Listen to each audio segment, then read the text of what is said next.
Alright, what's up, everybody? Welcome back to the Race to Be Good show. My name is Jason Lee, and in this episode, we'll be actually debunking or talking about the top three or talking about the top lies or myths about self-development. Alright, before we get started, what's up, guys? Welcome to the Race to Be Good show. My name is Jason Lee, and in this podcast, we talk about productivity, creativity, and lifestyle. So you want to learn more about that? Don't forget to subscribe. And also, if you guys are watching on YouTube, please leave me a like so that it helps the algorithm a lot and it reaches more people and also helps you to learn more as well. All right, today I don't want to really waste your guys' time. Let's actually jump right into the first myth. Okay, the first myth is that you can substantially improve your life through mind hacks. And I'm pretty sure if you listen to me, you follow or like you've at least have heard some like psychological hacks, right? Like hacks to be more happy, hacks to be more productive, or food sometimes to be more productive, or foods to boost your energy, stuff like that. And don't get me wrong, I don't think there's anything wrong with the information and stuff. I just think that the idea or the way that people look at these things are wrong is because what people are doing is that they're treating these hacks like they're a long-term solution, but in reality, they're just short-term kind of help or tools that help them along the way. Let's put this in a perspective. Like, let's say you're running, right? This is just a simple, maybe like a simple energy drink along the way. Like in this long run, it's just a simple energy drink and it's not supposed to help you it's not supposed to completely take over and help you run along the way. That's not what these hacks are. These hacks are only supposed to help you with your self-development journey. Like, it's supposed to help you enjoy it a little bit more, sometimes spice things up. And it's also proven scientifically to help you with these little tiny problems. But in the big picture, it's not going to help you a lot if you don't put in the work already. No amount of hacks or no amount of magic pills, no amount of seminars and no amount of YouTube videos can get you or replace hard work and ever replace your determination and the amount of time and effort that you put into something that you want to master.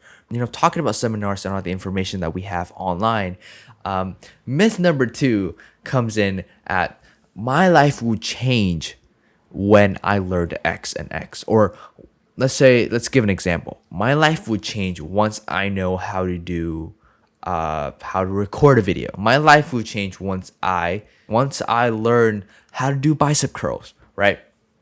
Now, I'm not gonna lie to you. This is probably one of the hardest trap or the hardest thing to not do, because I've done this personally multitude of times. A lot of the time I catch myself, a lot of the times I don't, which is a pretty big problem. But the problem with this is that people never take action. When people believe that information can replace action, that's when the problem really begins. The reason why information has so much value is because the value of information is by how much value it brings after taking an action. Information is only useful to someone, or it's only useful to you and me when we can do something about it. Like, think about it. It's really useless if you don't do anything about it. It's very useless if you just sit around all day and listen to a fitness YouTuber online and you don't go out and actually do the exercises yourself. See, information worth nothing if you can't do anything about it. And often, a lot of time, we think that by simply learning, we can replace the hard work that comes with it. Information that we have online nowadays, isn't intended for you to learn and just do nothing about it. It is intended for you to learn and hopefully do something about it and learn even faster and progress even faster.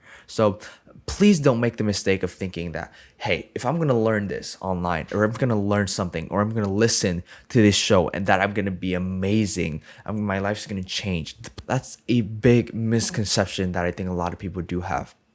And it goes the same thing. I think this applies a lot more to school, because when we learn. I feel like we learn more in school than we actually take any actions afterward. Like, that's why we forget so much, right? Because we don't ever take action on the information that we actually learn. The only reason or the only application that we ever take when it comes to learning in school is that put it on a test, and that's it, because that's the only valuable action that the information can ever give us. Please, don't make the mistake of thinking that by watching fitness videos or watching cooking videos that you will become either ripped or become a great chef just by looking. So in order for any change to happen, you have to take action. And of course, I'm not going to bash you if you do this.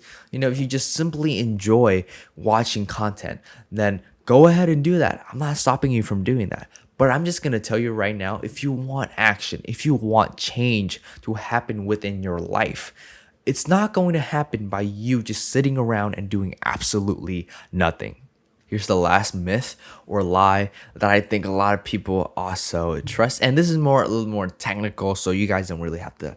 And I feel like you guys know this already, but I'm just going to have to mention it anyways because I've seen this so many times. And no matter how many times I tell people that it's not true, nobody believes me. So the myth number 3 is you can be more productive.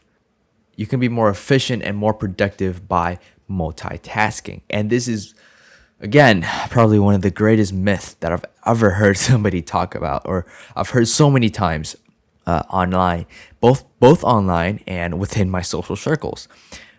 Scientists have proven over and over again, our brain cannot do multiple things at once. Our brain only switches between single tasking. A lot of you guys can say, well, Jason, I can multitask really well. I can text and call at the same time. Well, in those scenarios, those don't require a huge amount of brain power, and we can probably do them. We do them a lot. So it's probably kind of muscle memory by now. But when it comes to big productive things, if we batch them together to do simultaneously, it's not really going to work out. Let's say you want to write an essay. Suddenly, a phone call came out of nowhere. Well, what do? You pick it up and you try to write the essay at the same time. You cannot tell me that the quality of your work after the session has ended is going to be the same as when you work or when you write an essay and accept that phone call at a separate time, right? It's because when it comes to a high or like a very intense kind of work, if you are divided between different tasks, our brain most likely will be the only thing that it's gonna do is switch between, and that big amount of friction is gonna cost you both time and quality as well. So the next time that you think that you can do 3 things at once, trying to solve the world's biggest problem, playing the guitar and also watching TV, please remember the fact that your brain can only do 1 thing at once. And I think the reason that a lot of people believe this is because we overestimate a lot of the time the power of our brain. Our brain is super powerful, don't get me wrong, but our brain has a capacity, and our brain sometimes doesn't work like the way that we think it does. And scientists have also proven that if we work on different things at different times and not be multitasking or switching tasks, we get more things done in less time instead of just batching all of them together and doing them as simultaneously. All right, but that's it for today's episode, guys. I hope you guys really do enjoy it. If you do, please don't forget to DM me at LeeJason, LEJASONN_. That is my Instagram handle. You guys can go on and DM me. Just tell me that you guys are from the podcast. I will be more than happy to jump on and have a nice conversation with you guys. To get to know a lot of you more. Doesn't matter if it's 1 of you or 10 of you. Thank you so much again for listening to this podcast. And until the next episode, peace.